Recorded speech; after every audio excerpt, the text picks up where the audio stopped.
Hi, how you guys doing? Welcome back to my channel. Finally, this week we're reviewing Old Man and the Meadow. I know a lot of you had requested for this novel. The reason I delayed was simply because I couldn't find it. For some reason, there was a shortage of these novels. But anyway, I've managed to find it. So let's get right into it. But before I go any further, hit that subscribe button, hit that like button, hit that share button, share this video with as many friends as you can. Also hit the notification bell that's right here so that you get notified each time there's a new upload. Anyway, let's get into it. So, Old Man and the Meadow. The first chapter introduces us to who this old man is. His name is Meka. So Meka, the introduction of the novel, the beginning rather, it starts with Meka has just woken up, and sleeping next to him is his wife Kelara. So Kelara is still asleep. Meka wakes up a little bit scared and agitated, and he's wondering why his wife is still asleep. So we are then told that Meka was summoned by the commandant. Remember, this novel, sorry, I forgot to mention, it was written by Dr. Ferdinand Oyono. Dr. Ferdinand Oyono, he's Cameroonian. So this novel is set in Cameroon in a village called Dom. So it's during colonialism. That's the major setting. It's during colonialism. It's set in Cameroon in a village called Dom. So anyway, as I was saying, Meka wakes up. He's very agitated and scared, and he's wondering like why his wife is still asleep. So he wakes her up, and they say a prayer. They're Roman Catholics, so they recite a prayer, and we're given a description of how his room looks like. So he stays in a small thatched hut, and there are holes on the roof, and you can see the sky. You can see the sky through the holes in the roof. So anyway, Meka dresses up and he wears a pith helmet. This is an old helmet. Yeah, please forgive my pronunciations. As I always say, forgive my pronunciations, especially on the names of the characters in this novel. Remember, I said it's Cameroonian and I'm Zambian, so I might not pronounce the names as they're supposed to be pronounced. Please bear with me. But I'm going to insert the names so that you are just clear on who I'm talking about. So anyway, Meka was summoned by the commandant. This commandant is white. So this morning when he woke up, he was a bit scared because he didn't know why he was being summoned. So anyway, on his way to the commandant's office, he decided to pass through Mama Titi's shop. Can I call it a shop? Yeah, but he decided to pass through Mama Titi's shop because this is during colonialism. The whites had put a ban on any alcoholic beverages, be it traditional or store-bought. It was a crime to drink as well as to make alcohol. So all those that made alcohol did it in secret. And one of them was Mama Titi. Mama Titi used to serve a beverage called Aki. So when Meka decided to divert, he went to Mama Titi's place. He drank a few cups of the Aki, and it's at this time we're given a flashback. We are given a flashback of what really transpired, like what could have been the reason why Meka was being caught. So we are told Meka had given his piece of land to the missionaries for them to build a church. So these missionaries built a very big church on Meka's piece of land. And as a way of honoring him, they gave him a small bench at the back of the church. So yeah, so that's what we are told. We're also told Meka had 2 sons, and he gave his 2 sons up for war. Like he offered his sons to be part of the soldiers during the war. So there is that also.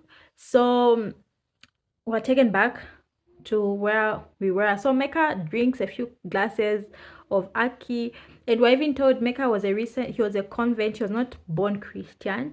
So he joined Christianity a bit later in his life. So as a way of devotion, he ended up giving his sons in his piece of land. But we're going to get into that a little bit later. We're going to dive deep into that aspect a little bit later. So anyway, Meka drinks a few cups of beers, then he's on his way to the commandant's office. So instead of using the normal route, he decided to use a shortcut. And it was early in the morning, so the grass was still wet from fog. He walked into the grass and he reached the commandant's office. His trousers was wet. Half of, like, the bottom part of his trousers was wet, so he folded it a little bit. But anyway, he reached the commandant's office, and then yeah, we're now taken back to the village. So at the village, Kelara goes for morning mass, and this morning mass is being done by a catechist called Ignatius Obede. So after this mass takes place, Kelara goes back home. So Kelara is Meka's wife. I don't know if I mentioned that. She goes back home and she decides to sit outside to wait for her husband. I mean, this was during colonialism. Anything could go wrong at any particular time. So she didn't know exactly what to expect or she didn't know what to expect. Whether the husband was going to come back or why he was summoned by the commandant. So she decided to sit outside and wait for him. And while all this is going on, some villagers decided to join Kelara inside waiting for Meka. It's now like evening time, and a vehicle comes and Meka is in the vehicle. So everyone is now curious, like, why would Meka be dropped by a white man? You know, like, what really could have happened? Has he been arrested? Like, why is this vehicle here? So luckily, Meka comes out of the car unharmed, and as I had said, they're all curious to know what was really going on. So Meka tells them, like, no, the commandant told me they are planning on presenting a medal to me to honor me, you know, for everything I have done for the missionaries and for the white men. So this medal is going to be presented to me by someone who is senior than the commandant that's here. Anyway, the villagers get excited. Other people, in fact, before I start telling the story, like, other people joined, other elders, Meka's friends, some of his relatives, even the catechist. The catechist was also there. He also joined them at some point. So anyway, they talk about that. He tells them exactly why he was summoned by the commandant and what the steps going forward would be. He was told he will be presented with a medal on 14th July. I think, yeah, on 14th July. So they do a bit, they chat for a while. The conversation then diverts to them talking about another catechist who seduced the chief's wife and whatever. So then that's the end of chapter 1. So chapter 2 introduces us to Kelara's brother. His name is Engamba, and he stays in Zoran. This is the village where Kelara was from.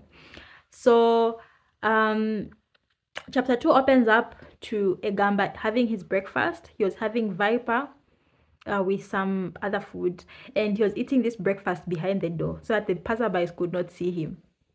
So we are even introduced to his dog Zlatan, who was stayed right next to Engamba. And you know how, like, human beings behave with dogs. So anyways, that Zlatan was stayed right there. So when Engamba was done eating, he decided to go out, and it's at this point a strange man was walking towards Engamba's house. So this man, the description of this man is really weird. Like, it made all the other villagers curious, like, who is this person, where is he coming from, why is he dressed like that, and all that. So all the villagers came outside to see this strange man. So this man walks into Engamba's compound and he introduces himself. Before he introduced himself, the villagers that were looking at him followed him, like, they followed to where he was going. So there were a number of villagers who were waiting to hear who this man was and what news he carried. So anyway, they follow him to Engamba's place, and this man introduces himself as Nkolo Mendo. He says he's the son of Mendo, of a specific village I failed to pronounce, but I'm going to insert the name right here. So he says he's the son of this man and he comes bearing news. So this is after he puts people in he was not saying anything. Like, he kept the villagers of Zoran very curious and in suspense. He was not saying anything. When he finally got all the attention he wanted, he finally spoke up and introduced himself. So then Engamba welcomed him. No, you're welcome to my place, blah blah blah. You know, these courtesy things that we say. That's how he said he started telling Engamba why he was there. So he said, no, I'm from Dom. This man Kolo was a polygamist of 5 women, 5 wives. So he went to Dom to go and give stockfish to his father-in-law, to his 60th father-in-law. He went to perform a few rites for his 60th wife. So he explains that while at Dom, he met the people of Dom were preparing for some event, and when he questioned them further, he was told Meka was being honored. He was being given a medal by the white man, the white commandant, and this medal was being given by the highest commandant there was. Nkolo even said this commandant is coming specifically to come and give Meka the medal. This was very good news, especially during the time that they were in colonialism. It was an honor to be honored by white people. So after he told them this, the people of Zoran were happy, as well as Engamba was very excited and happy about it. So Engamba escorted this man. He even sent him with some, a few gifts to give to his family.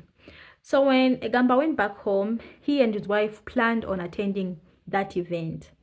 So in the midst of preparation, Engamba decided to offer his goats, his old male goats, his he-goat. He decided to offer his he-goat as a present to Meka and his wife. So a short backstory on this goat. We are told when this goat was just born, they was allowing it to be in their bedroom because it was so small and it was cold outside. But this goat didn't grow out of wanting to be in their room. So this one day, Amalia, who is Engamba's wife, wakes up her husband and tells him, you're smelling of goat, So when Engamba woke up, he found his goat was there and he chased the goat out with a stone. Since then, the goat decided to go and stay amongst another man's goats. So when it was now time for Engamba to go, he went and got his goat, tied it up, and went with it to Dom. So more or less, Engamba is on the way. We are taken back to Dom, and we are told preparations are underway. The people of Dom are sweeping. The soldiers are practicing. They are training. This is like a day before, I think, the event. Yeah, it should be the day before. And the people of Dom, some are terrified because it looks like war is about to start again, looking at the way the soldiers were training. So cleaning is being done, and the people of Dom were being supervised by a white man called Mr. M. Falcone. So so everything is underway. Like, preparations are underway. Preparations are taking place. Others are thinking, what are we preparing for? Others already know what the preparations are for. So some African men took some drinks to this man's house. Then this man chased them and told them, no, take these drinks to the African Recreation Center. That's where drinks will be had from and all that. So chapter 3 is basically the preparations of the day of the awards rather. So it's at this point we're told Meka even went and had a suit made, a jacket made at the tailor's, but this tailor didn't. When he went there, he found the tailor hadn't finished tailoring his jacket, but he did all he could, given that his wife was sick, so he couldn't even put buttons on the jacket. He told Meka, no, your wife will go and put the buttons for you. So Meka removed 500 francs and paid this man. So yeah, so this was just an introduction of the novel. It's very interesting. I can't wait to get into details with you guys. As I always say, please don't forget to leave your comments. If you want some clarity, please don't forget to leave your comments. Also, I saw a number of comments that were saying I should give characterization. So I need to know how you want me to be doing these reviews. Should I be doing them the way I have been doing them, or I should be making them more of a literature lesson rather, where I focus more on characterization, I focus more on the plot, um, on different points of views and the type of language that is being used, or I should be giving you a general overview as I have always been. Please let me know in the comment section down below.